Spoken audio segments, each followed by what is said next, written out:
Are you ready to start introducing some short rows into your garment? Well, I have got a couple of examples here where you can really dig your teeth into those short rows using them in lots of different ways. So if you just want to introduce a small little bit of short rows into your garment, the Galanta vest or the Galanta sweater is a good place to start. And those are typical examples of places that I'll just put a small little bit of short rows in order to create shaping without changing any of the stitch counts. So for the vest, all I've used it for is to slope the shoulders, because when you wear a garment, you want the shoulders, particularly for a set and sleeve style like this, you want it to be higher up here than out here.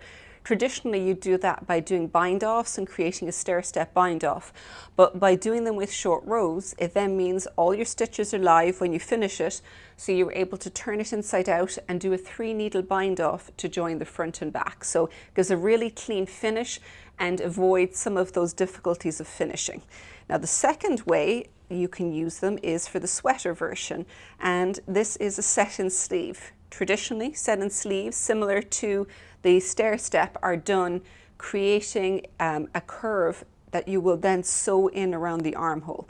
But by doing it from the top down, picking up all the stitches, you can work short rows back and forth to create this sleeve cap curve, and it fits in really neatly and it's very easy to achieve. So it's I think it's a much more approachable way of creating a set-in sleeve if you have really wanted to do one but didn't like the idea of actually trying to seam one in.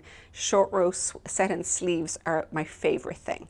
Now the next pattern is Ravi Nua, and this one goes all out for short rows. It's done in garter stitch all the way around, and the yoke begins, it's from here to here, and you're working from side to side. You don't change the number of stitches, all of the shaping happens due to short rows. So you can probably see along here, there's little lines working their way up here. So that happens by from here to here, as you work across, you're doing a short row wedge where it is progressively shorter rows going across here, and you just repeat that all the way around. And that means that your neck is smaller than the yoke, and you've got the neck will fit and the bottom of the yoke is going to fit, and it's all done with short rows, no increases and no decreases. And the second place it's used in this garment is the hem. So if I turn around here, you can see the front of the garment is this length, and then the back of it curves down much further. And that again is all done with short rows. So all you need to do then is you're just working short rows back and forth to create that back curve so that it's longer at the back than at the front. So I think that gives you a fairly good set of examples of different places you can use short rows in your garments.